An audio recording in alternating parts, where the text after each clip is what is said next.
আমি স্বস্তিকা নস্কর। আজকের আমি একটা গল্প যা থেকে আমি অনেক কিছুর অভিজ্ঞতা পেয়েছি, অনেক কিছু শিখেছি, সেটা হলো চাঁদের পাহাড়। চাঁদের পাহাড়ে আফ্রিকাতে শঙ্কর যে কত ভয়ঙ্কর মানে বিপদ থেকে উদ্ধার পেয়েছে, যেমন মানে জঙ্গলের কত বিষাক্ত সাপ, বাঘ, সিংহ সব কিছুকে ভয় পেয়েছে, কিন্তু ভয় পেয়েও পালিয়ে যায়নি।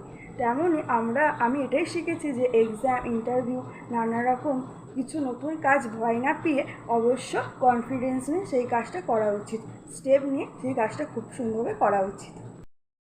আর চাঁদের পাহাড় আমাকে শিখিয়েছে কীভাবে পাহাড়ে উঠতে হয়, কীভাবে চাঁদটা ধরতে হয়। সব কিছুই খুব কষ্টের হয়, মানে সব কিছু সময়ের সাথে সাথে ঠিকভাবে করতে হয়। আর চাঁদটা পেতে গেলে তাহলে পাহাড়ে উঠতে হয়। পাহাড়ে ওঠার একটা ভয়ও আছে, পড়ে যাওয়ার ভয় আছে, সেরকমই আমার জীবনটাই চাঁদের পাহাড়েরই মতো। পাহাড় আমাদের শিখিয়েছে যে কীভাবে মানে আসল দামি হিরেতে খনিতে পাওয়া যায় না, আসল দামি জিনিস হলো বুকের মধ্যে নিজের সাহস, সেটাই আসল দামি জিনিস। পালিয়ে বাঁচাকে বাঁচা বলে না, লড়ে জীবনটাকে বাঁচাতে হয়, মানে লড়তে হয়, সব কিছু এইভাবেই পেতে হয়। বলা আছে যে শঙ্কর শেষ পর্যন্ত হিরে নিয়ে নিজের দেশে ফিরতে পারেনি, তাও সে জয়ী, কারণ সে খুবভাবে চেষ্টা করেছিল, তার জন্যে সে এখনও জয়ী।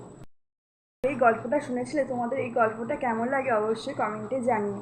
আর তোমরা ফেসবুক থেকে আর ইউটিউব থেকে দেখলে, ফেসবুক আর ইনস্টাগ্রাম থেকে দেখলে অবশ্যই ফলো করে দিও, আর ইউটিউব থেকে দেখলে অবশ্যই সাবস্ক্রাইব করে দিও। বাই।